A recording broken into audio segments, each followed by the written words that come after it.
celebration of my triple shot weekend. Some vodka, some gin, and some whiskey in 1 cup.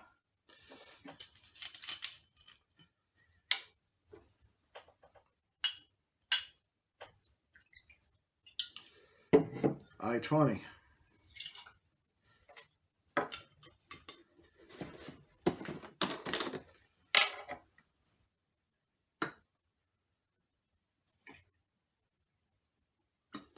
I-85.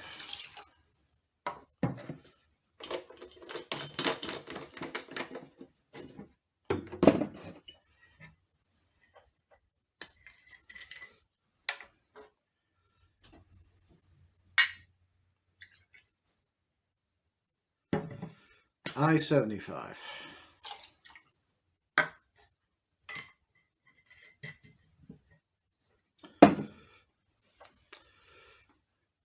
This is what driving to those shows has done to me.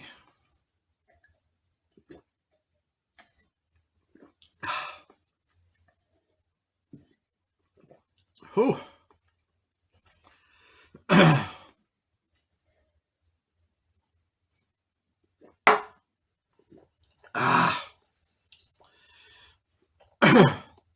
And that was a triple shot. Damn you, drivers.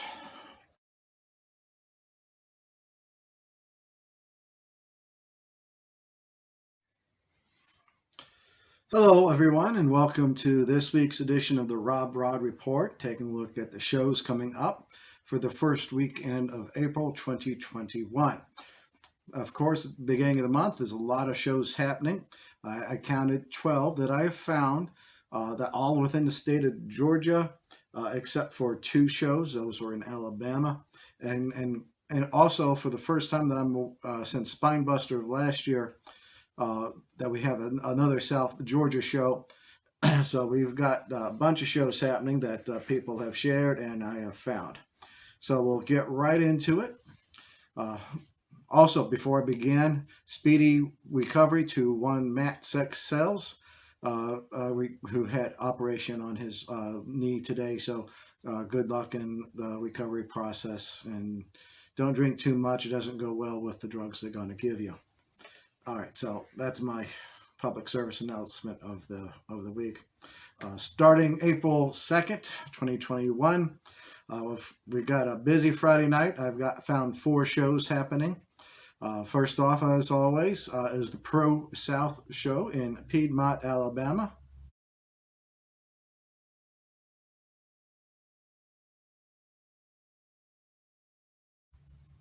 They're coming off their big show last week, so they're resetting the table moving forward. Of course, in Canton, Georgia, we have Southern Honor Wrestling.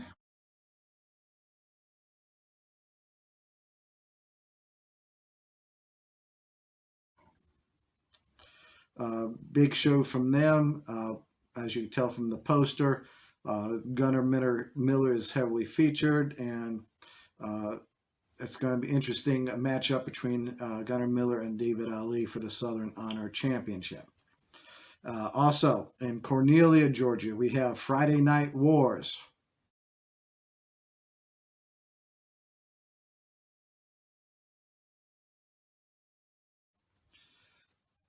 Fairly new promotion running, so we'll see how they do. And over in Royston, Georgia, we have Alternative Pro Wrestling.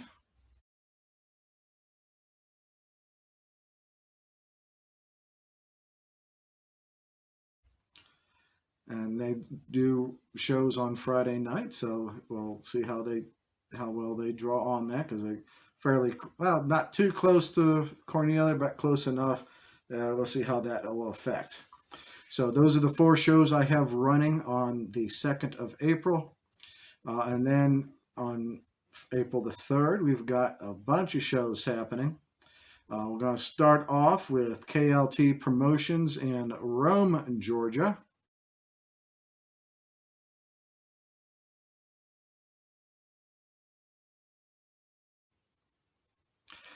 Again, I did not see a specific poster for this date, but as you can tell from that, what I shared, they do have shows coming up this weekend, the 17th, and then the big fan fest on the 24th.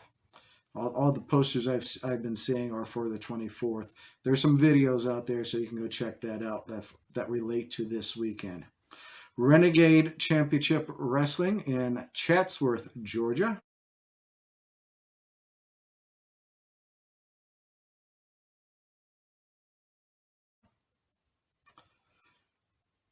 And we have All-Star Wrestling at the Gray Bell in Royston, Georgia.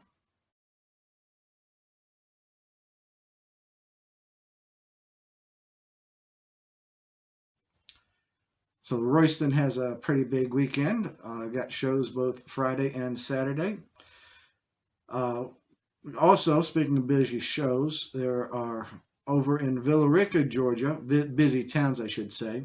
We have West Georgia Wrestling in Villa Rica, Georgia.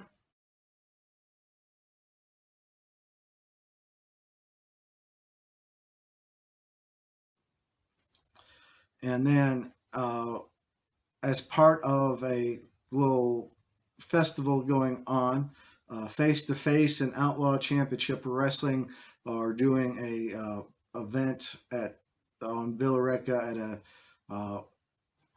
at the Civic Center Fairgrounds. The West Georgia Wrestling was at Gold Dust Park. It's two separate companies, two separate events. The face-to-face was at 3:15. West Georgia is later on evening. Both of those shows are in Villa Rica. Here's the poster for the face-to-face.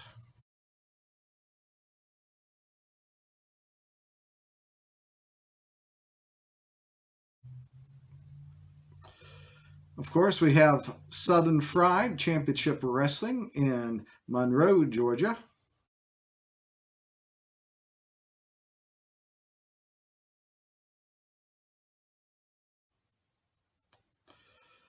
And down in South Georgia, we have Pose Wrestling in Douglas, Georgia.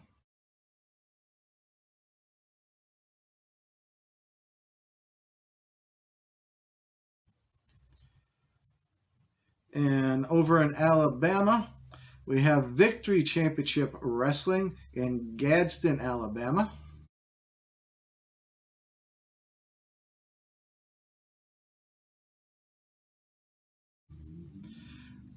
That is going to be a four-way for the vacant Victory Championship Heavyweight Champion.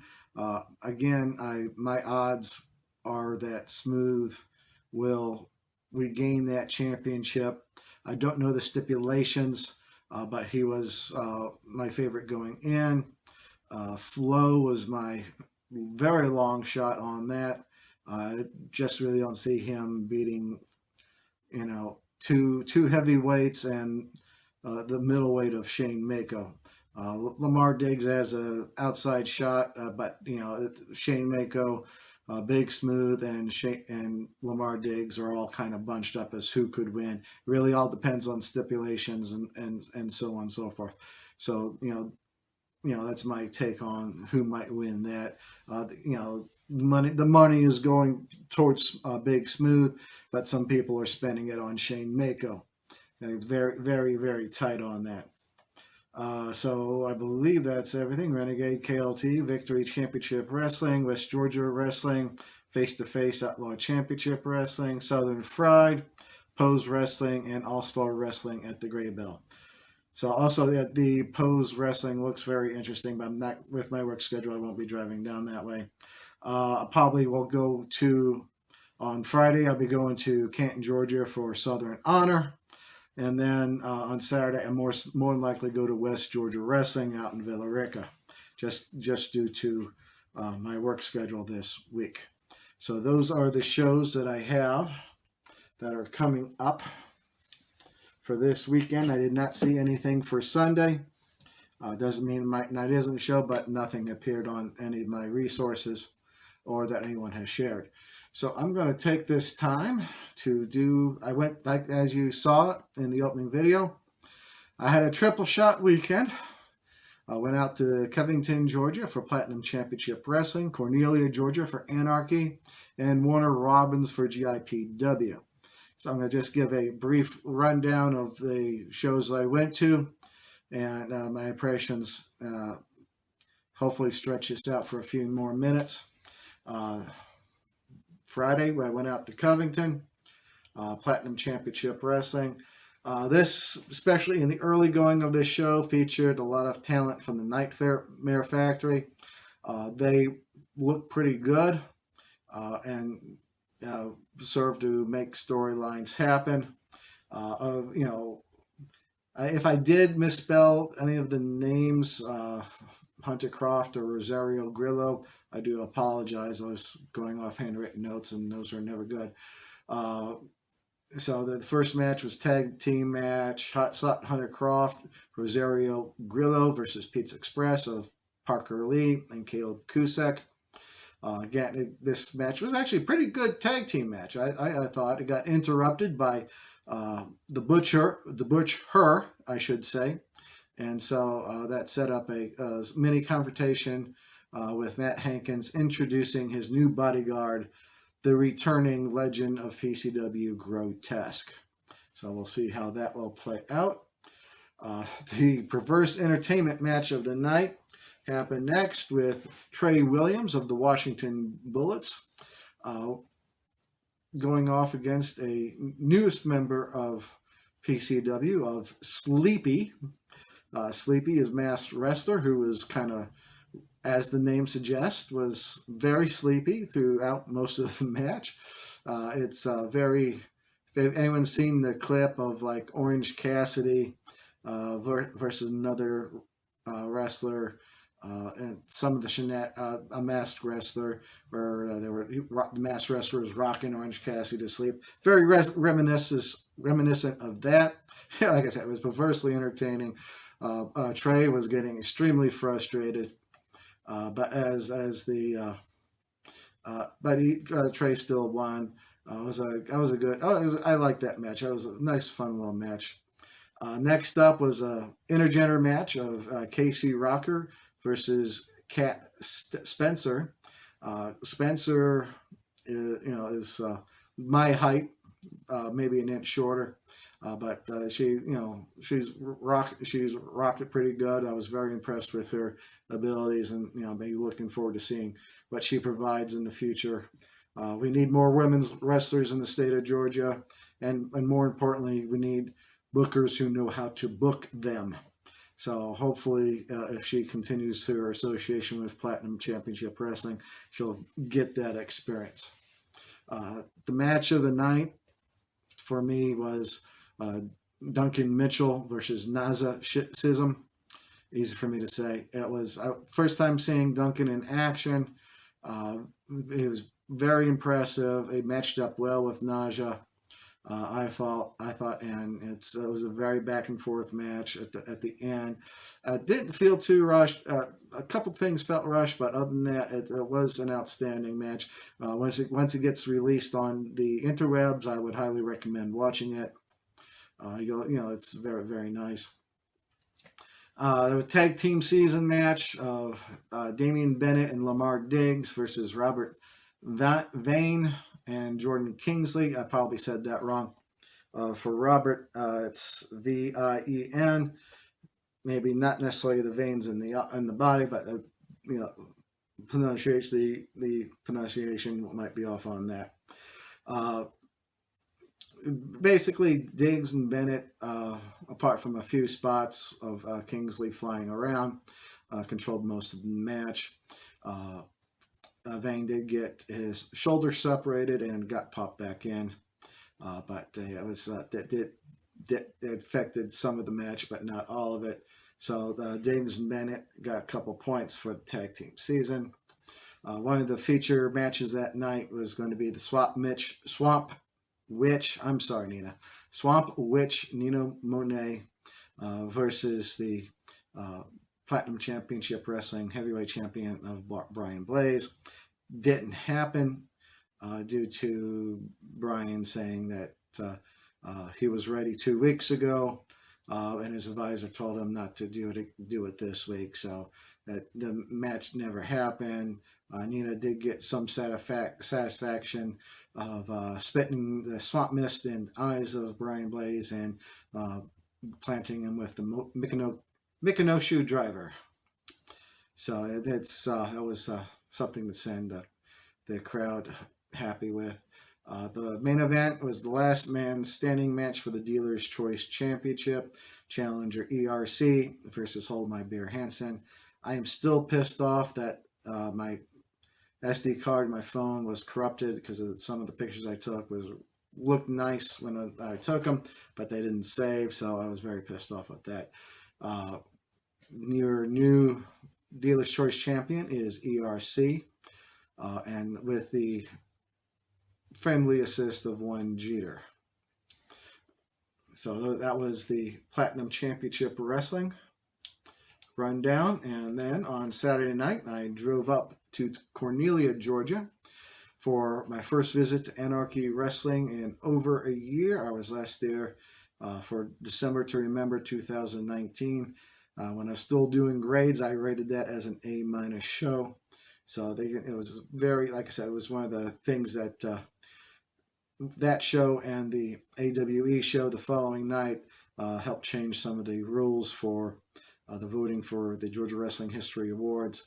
So they would get proper considerations because both of those shows were pretty damn good, and they really weren't considered too much. A lot of surprises happening in that show, a lot of twists and turns, as is Anarchy Want. The whole show was the final stop to Hardcore Hell later in the month of April, and so things went on towards that. Shane Marks and Jacob Ash and his opponent, Anarchy Heavyweight Champion and his opponent challenger Jacob Ashworth, were in a 6-man tag facing off against each other. It was the Undeniable with J2 Strong versus Danny Only, Jacob Ashworth, and Hold My Beer Hansen. The face team won. It was a nice leaping elbow by Only to pick that up. And Marks didn't really want to do anything with Ashworth in that match. Didn't want to tip his hand, I'm guessing. The next matchup was Proctor Crop Johnson versus Will Caution. Will wins that match. It was a nice little ending with a corner springboard cutter from the middle turnbuckle. So that was a good little match. Heritage Championship match. The Habersham Hero versus the challenger of Adrian Hawkins. Brian Blaze attacked Hawkins before the match, and I gotta say it's really weird feeling not to see Adrian Hawkins not get booed. So that was an interesting thing. It was just to see that he'll get booed this coming Saturday, but for at least one night in Cornelia, Georgia, he got cheers. But Mason retained the championship after because of the attack set up the weakness of Hawkins. Mason was able to capitalize on that. After the match, Brian Blaze got a few more licks in, and Hawkins' new trainee, Jacob Hunt, is it James? Yeah.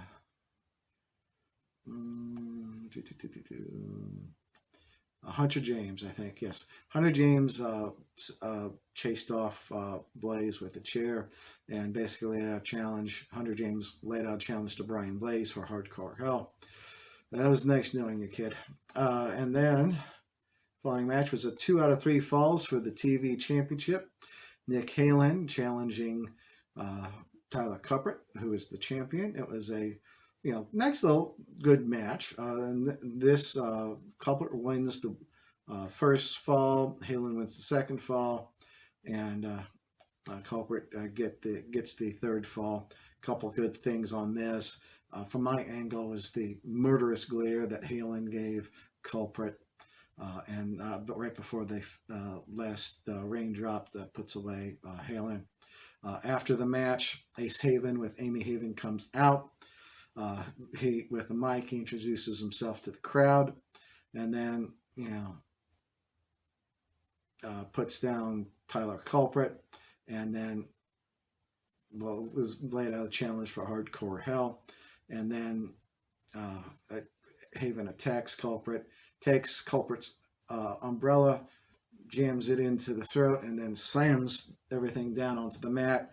And you might have seen the picture. The Culprit after the show has got some blood dripping down from his face. So that will set up that match at Hardcore Hell. I think that is Ace's first appearance in Anarchy. So if I'm wrong, I'm sure someone will correct me. But it was good to see that going. That's going across a couple states. So I don't know whether that's a face turn for Culprit or not, but people weren't too happy with Haven on that. Little gauntlet match action, at least 2 matches. Austin Towers, accompanied by Matt Hankins, defeated Brother Prince, and then Zachary Blaine came out, and Austin Towers took care of him. Both the matches under 14 seconds for the Brother Prince match. As you know, the challenge, Fat T comes out. Hankins kind of dodges that match and offers Fat T an opportunity for Hardcore Hell. I'm not too sure whether it's Fat T and 5 other people, or 5 people, including Fat T, to challenge Austin Towers in basically a handicap match. So I'm not too sure if it's a 5-on-1 or a 6-on-1. I'll need some clarification on that. And then after that segment was done, Hankins asks Austin Towers if he'd like to be his tag team partner to defend the tag team championships. That brings out the other half of the Anarchy Tag Team Champions, one Bill Behrens. Behrens cut a very passionate promo about the Rule 1 from when he stepped into the Anarchy building, Landmark Arena, that the champions have to mean something. And he said the match where they'll defend the titles he and Hankins will defend the titles at Hardcore Hell will no way be a MAC Classic, but they will be defended by them. And Hankins seemed delighted by this fired up Bill Behrens, and Behrens basically said go to hell. Okay, and next match was David Ali versus Sal Ronald. It was an interesting little matchup.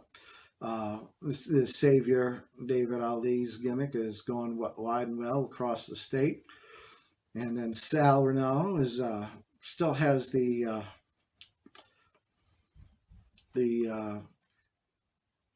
childlike gimmick that he's going on. One side of his hair is out in the pigtail, and the rest is just flowing freely.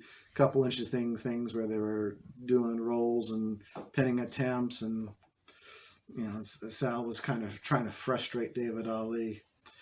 It was at the last Anarchy show, at the Scott Mason match, there was a video that interrupted that, with Sal causing a distraction and having Scott Mason losing.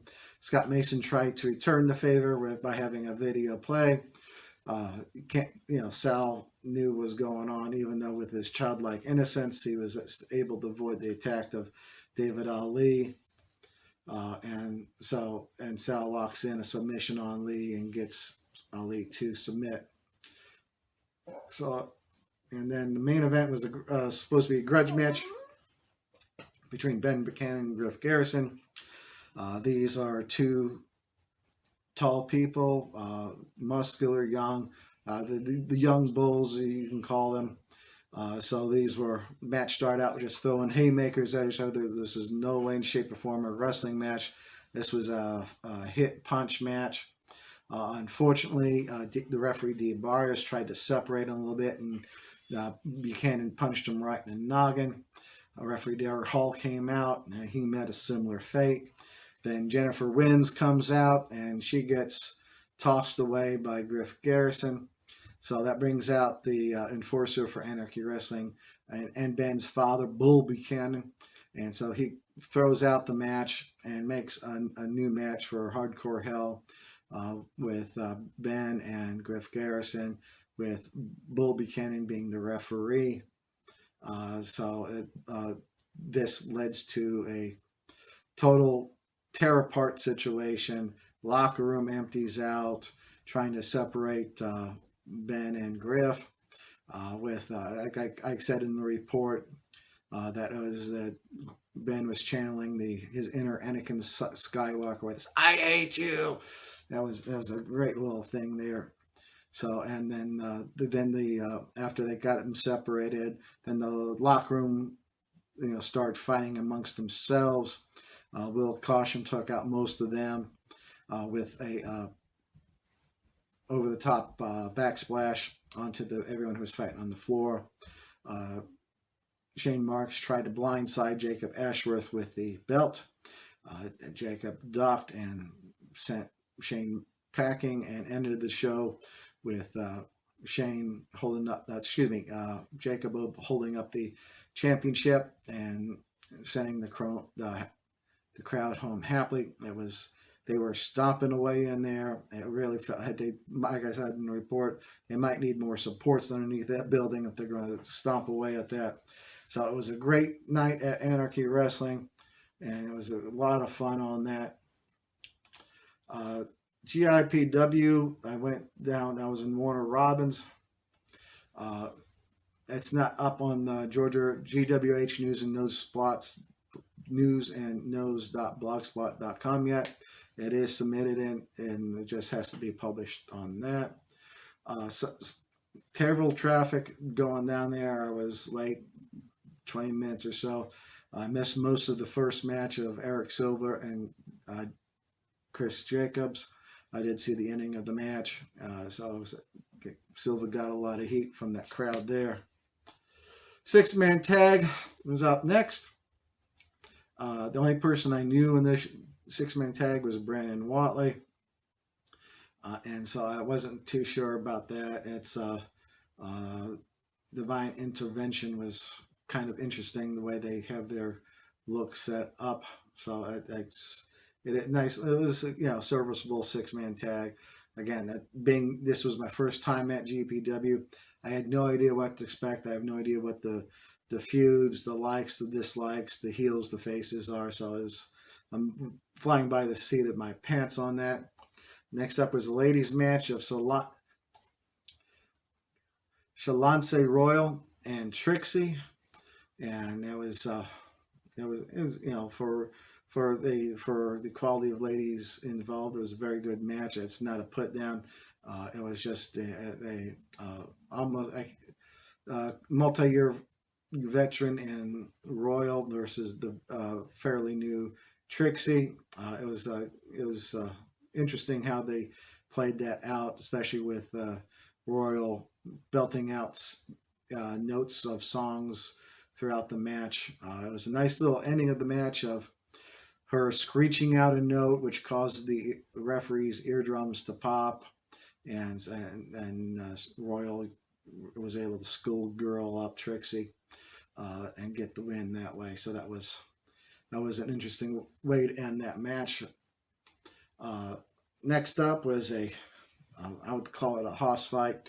Big Smooth versus the Renegade Enforcer of Money, Power, Respect. Smooth is really making a breakout of the state of Alabama. He's working more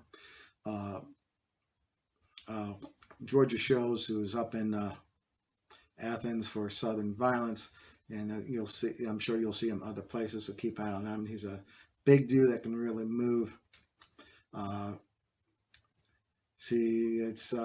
Renegade Enforcer picked up the match after some shenanigans. Other members of Money, Power, and Respect came out and caused some interference on that. This leads to Skrilla the Great and William Huckey to come out, and it will set up a six-man tag for the next show. All right, and then that will lead into the intermission. And coming out of intermission, the The other two members of Money, Power, Respect faced off in tag make. That was Jacob Johnson and Mikhail Bodega faced off against the West Coast Kings of Austin Towers and Baron Black. This was another match of they were fairly large men, and so it was interesting, good physical matchup. High spot of me was Towers throwing Bodega from corner to corner, and actually when he did that, he actually tossed him out of the ring. So that was a pretty good moment, showing off the strength of Towers. But Cornelius Pepperbottom of the Exotic Youth comes out and almost causes the Kings their victory. No, actually, yeah, it did cost Kings the victory. Stereo low blows behind the ref's back, and Towers gets pinned by, I believe, Johnson. And so that sets, let's see. And then we lead into the Exotic Youth match against, I called it some tag team. And the members were Scratch and AM Payne. Whether that will stick or not, we'll see. But it was Exotic Youth of the Frat Daddy, Bryce Cannon, and Zach Mosley, accompanied by Cornelius Pepperbottom. So Pepperbottom's on the microphone most of the match, hurling insults at some tag team and the crowd in general. And so it was a comedy. I want to say comedy, but vaudevillian maybe. It had elements of a lot of things going on. I don't know that much about AM Payne or Scratch, but what they did impress me. I was fully expecting this to be a squash match. Didn't turn out that way.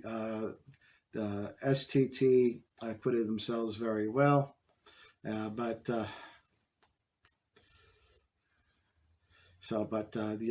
Exotic Youth did win, but the Kings, the West Coast Kings, comes out afterwards,